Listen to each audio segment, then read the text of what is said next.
India news Haryana, अपनी बोली अपना चैनल। प्रदेश की सभी 10 सीटों का सटीक विश्लेषण। अब तक कौन आगे कौन पीछे, किसकी प्रतिष्ठा लगी है दांव पर, कौन देगा चौंकाने वाले नतीजे। इंडिया न्यूज हरियाणा की विशेष कवरेज, मीडिया जगत के बड़े पत्रकारों की निष्पक्ष और बेबाक राय। शाम 7 बजे देखिए सबसे बड़ा चुनाव विश्लेषण लाइव।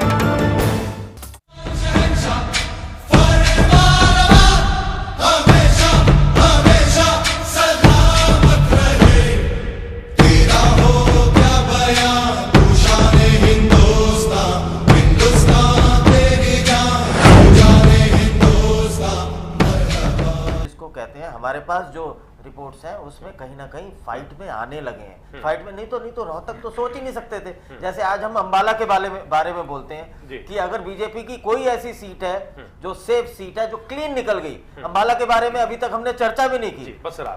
अंबाला के बारे में हमने चर्चा भी नहीं की, ऐसे ही रोहतक के बारे में भी चर्चा करने की जरूरत नहीं थी। लेकिन राजीव, एक चीज ध्यान रखिएगा, जब ये जिसको हम हवा, लहर, सुनामी या अंडर करंट ये तमाम सारी चीजें बोलते हैं, या वो है इस बारी, ऐसा हम सब मानते हैं इस तरीके से, तो भैया बड़े बड़े पेड़ भी गिरेंगे, ऐसा इतिहास ने बताया भी है। ठीक है सुभाष जी, धरती हिलेगी तो पेड़ गिरेंगे। ठीक है सुभाष जी, दीपेंद्र हुड्डा की जीत को कितना आसान मान रहे हैं? दीपेंद्र हुड्डा की जीत आसान तो नहीं कही जा सकती, पर यह सीट उनकी पुश्तैनी रही है। यहां से देवीलाल 3 बार हारे हैं, हुड्डा ने उन्हें हराया जी। वहां पर उनकी पकड़ है, वहां पर उन्हें, हालांकि वो अब अभी बीमारी के चलते वो प्रचार में नहीं है, पर फिर भी उनके पिता मुख्यमंत्री हैं, अभी हरियाणा में सरकार उनकी है, ये फैक्टर जो हैं, और रोहतक में काम भी हुआ है। हाँ, काम भी हुआ है। आप खुद ही कहते हैं कि आप रोहतक एंटर करो तो उसमें अंतर नजर आ जाता है। विकास के मामले में रोहतक का नक्शा बदल दिया गया है। पिछले जो 40 साल से नहीं था, 50 साल से नहीं था, आज रोहतक गुड़गांव को फेल कर रहा है कई मामलों में। ठीक, तो ऐसे में हम समझते हैं कि उसका थोड़ा मुकाबला तो हो सकता है, पर सीट निकलती है। सीट निकलती है दीपेंद्र हुड्डा हुड्डा के लिए ये नाक का सवाल। ऐसे सुभाष जी सही बात कह रहे हैं। रोहतक जैसी सड़कें हरियाणा में कहीं भी नहीं, कहीं भी नहीं, शहर के अंदर तक। तो फिर केजी सुरेश जी, रोहतक में जाके लहर मोदी की रुक जाएगी क्या? नहीं, देखिए इसमें कोई दो राय नहीं। अगर धनखड़ को अगर कहीं कोई उम्मीद है तो वो मोदी फैक्ट्री है। मोदी फैक्ट्री। और मुझे लगता है कल की रैली बहुत कुछ बताएगी। कल सुबह जैसे जिस तरीके की मोदी की रैली है वहां पे जी, उससे राजीव मुझे लगता है कि धनखड़ अपने बेस पे नहीं है। आपने पिछले विधानसभा चुनाव में टिकते नहीं है। पिछले विधानसभा चुनाव में धनखड़ को मेरे ख्याल से 1000 वोट भी नहीं मिले थे जी। देखिए एक और फैक्टर है, सिरसा, हिसार और रोहतक तक में एक डेरा फैक्टर है। हमारे हरियाणा के हर जिले में अलग अलग डेरे हैं, और वो भी अपना जो है संकेत देते हैं पार्टियों के लिए, और हमेशा रहा है। ठीक है, हम शक्ति आपके पास आएंगे फाइनल कमेंट के लिए। हम जरा ओंकारेश्वर जी पूछ रहे हैं। ओंकारेश्वर जी, रोहतक सीट पर क्या कॉम्बिनेशन दिखाई दे रहा है? जितने तर्क दिए जा रहे हैं कि डेवलपमेंट बहुत अच्छा हुआ है, हरियाणा की सियासत में तो भेदभाव एक मुद्दा रहा है, रोहतक पर वो केवल पॉजिटिव असर के तौर पर हमें दिखाई पड़ेगा। दीपेंद्र हुड्डा मुख्यमंत्री के बेटे हैं, मोदी की लहर वहां रुक जाती है। धनखड़, जैसा कि राज बिहारी जी कह रहे हैं, थोड़े कमजोर कैंडिडेट हैं, और अच्छा कैंडिडेट होता, अगर कैप्टन अभिमन्यु होते तो लड़ाई ज्यादा मुश्किल होती। क्या स्थिति आपको दिखाई दे रही है? रोहतक में क्या होने जा रहा है? मैं रोहतक की चर्चा करते हुए, मैं जब डेवलपमेंट की बात हो रही है, मैं उसको जरा एक लार्जर परिप्रेक्ष्य में देखना चाहता हूँ। जब हम डेवलपमेंट की बात करते हैं तो हम पिछले से बेहतर की बात करते हैं। दिल्ली में जब हमने डेवलपमेंट की बात करी तो दिल्ली पहले कैसा था और दिल्ली आज कैसा है, ये देखते हैं।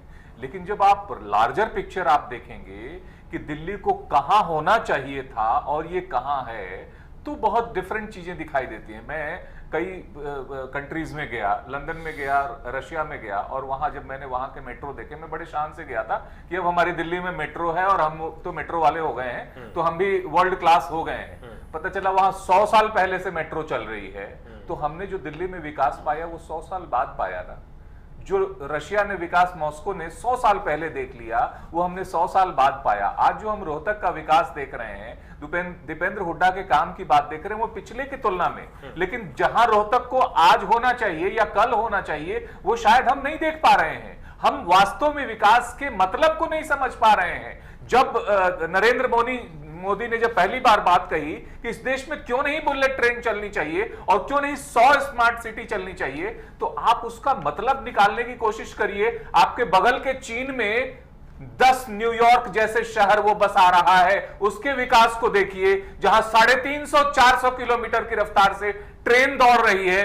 हमारे विकास को देखिए, हमारी अधिकतम रफ्तार घोषित 160 किलोमीटर है और हम 120 से ज्यादा चल नहीं पाते हैं। हम किस विकास की बात करते हैं? तो अगर हम लार्जर परिप्रेक्ष्य में जब विकास को देखते हैं तो लगता है कि साहब पहले से हुआ ये विकास ठीक तो है, बेहतर भी है, लेकिन वो नहीं है जो होना चाहिए था। यानी रोहतक में विकास का मुद्दा फेल, इसलिए मुश्किल होगा दीपेंद्र हुड्डा के लिए, इसलिए आसान थोड़ा सा हो जाएगा। कैंडिडेट के कमजोर होने के बावजूद ये जो अभी इस वक्त जो लहर चल रही है बदलाव की, अगर उसका थोड़ा सा भी असर मतदाताओं पर होगा तो वहां सिनेरियो कुछ और होगा। ठीक है, गणेश जी आप किस तरह से देख रहे हैं रोहतक की सीट को? देखिए, रोहतक में लोकलाई ज्यादा है। रोहतक के जो मतदाता है ये कहते हैं कि हमने चौधरा रोहतक को दे रखी है, झज्जर का, क्योंकि ओम प्रकाश भी झज्जर के हैं। तो अब ये कहते हैं कि हमने रोहतक को आपको चौधरा दे रखी है, विधानसभा की भी और लोकसभा की भी, लेकिन अब हमें चाहिए। वहां ये मुद्दा भी है। दूसरी बात, ओमकार धनखड़ को मोदी के साथ जोड़ा जाता है क्योंकि उनके काफी नजदीक माने जाते हैं, इसलिए वो कमजोर नहीं है वहां पे। वो भी जहां तक की कल की बात है, जिस तरह से मोदी झज्जर में आ रहे हैं, रोहतक में आ रहे हैं, तो उससे भी काफी असर पड़ेगा। यानी कल की रैली बहुत कुछ तय करेगी। शक्ति, आपका तजुर्बा क्या बता? मतलब यह है कि जो कुछ है वो मोदी के साथ है। राजीव जी, मुझे लगता है कि रोहतक में बहुत ही टफ फाइट होने वाली है। ओम प्रकाश धनखड़ को कमजोर नेता माना जा रहा है, उम्मीदवार माना जा रहा है। उसकी सबसे बड़ी वजह है दादरी का चुनाव। ये सच है कि दादरी में उनको 4000 से भी कम वोट आए थे, लेकिन दादरी में सांगवान खाप और शौरान खाप का दबदबा रहा है। वो धनखड़ खाप से हैं और उनका जो घर है वो झज्जर जिले में, और झज्जर में जो धनखड़ खाप है वो बड़े पैमाने पर है। उनके गांव बहुत ज्यादा हैं और उनकी सारी रिश्तेदारियां, खुद झज्जर जिले के रहने वाले हैं धनखड़ जी भी, और उनकी सारी रिश्तेदारियां भी उसी इलाके में पड़ती हैं। और धनखड़ जी किसान मोर्चा के राष्ट्रीय अध्यक्ष हैं और मोदी जी के सबसे करीबी हैं हरियाणा में। और जिस तरह से वो चुनाव प्रचार में लगे हुए हैं शिद्दत से, मुझे नहीं लगता कि वो बहुत। और सबसे बड़ी बात मैं आपको यहाँ पर ये बता दूं जी, कोसली का जो इलाका है वो अहिरवाल का इलाका माना जाता है, जो कोसली रोहतक में पड़ती है। और ये राविंदरजीत सिंह का सबसे अवैध जो गढ़ है वो रहा है कोसली। और उनके जो भाई हैं यादवेंद्र सिंह जी, वो कोसली से विधायक रहे हैं और वो राविंदरजीत की बदौलत ही रहे हैं। और राविंदरजीत इस वक्त, अब आपको जैसा कि पता है, वो उम्मीदवार हैं बीजेपी के गुड़गांव से। ऐसे में कोसली में उनका काफी अच्छा यहाँ पर माना जा रहा है। जो रिपोर्ट आ रही है, कोसली में धनखड़ जी काफी अच्छी लीड ले सकते हैं। झज्जर में धनखड़ खाप काम कर सकती है, बेरी में भी काम कर सकती है। इसके अलावा जो शमशेर सिंह खरकड़ा है, इनेलो के जो विधायक उम्मीदवार हैं, महम में उनका काफी असर है। और जो महम के वोट हैं वो सपोर्ट करते रहे दीपेंद्र सिंह हुड्डा को, वो बहुत बड़ा डैमेज कर सकते हैं यहाँ पर भूपेंद्र सिंह हुड्डा के लिए और दीपेंद्र सिंह हुड्डा के लिए। तो ऐसे में दीपेंद्र सिंह हुड्डा खुद बीमार हैं, वो चुनाव प्रचार नहीं कर पा रहे हैं। और मुख्यमंत्री हुड्डा खुद 10 सीटों पर प्रचार कर रहे हैं, उनको पूरे हरियाणा के लिए वक्त निकालना पड़ रहा है। ऐसे में ये मानकर चल रहे हैं कांग्रेस की तरफ से कि उनके सामने कमजोर कैंडिडेट है, वो उस तरह से इलेक्शन फाइट नहीं कर रहे हैं, ना कोई रणनीति बनाई गई है, ना कोई प्रसार चल रहा है। वो ये मानकर लेटे हुए हैं कि हम तो भैया जीते हुए हैं। लेकिन मुझे ऐसा लगता है कि चौंकाने वाले नतीजे भी रोहतक से आ सकते हैं, क्योंकि नई दिल्ली सीट पर ऐसा हो चुका है। शीला दीक्षित भी ओवर कॉन्फिडेंस में थी, अति आत्मविश्वास में थी। वो केजरीवाल को बिल्कुल अंडर एस्टिमेट मान रही थी। उनको लगता था कि ये वोट कटुआ है और ये 1000-2000 वोट पर सिमट जाएंगे। लेकिन नतीजे आए तो पूरी राजनीति हिल गई थी दिल्ली की। और ऐसा ही हरियाणा में भी हो सकता है, जिस तरह से धनखड़ जी को बहुत कमजोर करके आंका जा रहा है, लेकिन जिस तरह से उनकी रिश्तेदारियां हैं और झज्जर में उनकी जो धनखड़ खाप है बड़े पैमाने पर है। मतलब जो हमारा विषय था इसमें कि चौंकाने वाली सीट कौन सी हो सकती है, तो रोहतक भी चौंका सकती है। चौंका सकती है। चुनाव भी कैसे सवाल की तरफ बढ़ रहा है, जिसको हर राजनीतिक दल भी जानना चाहता है।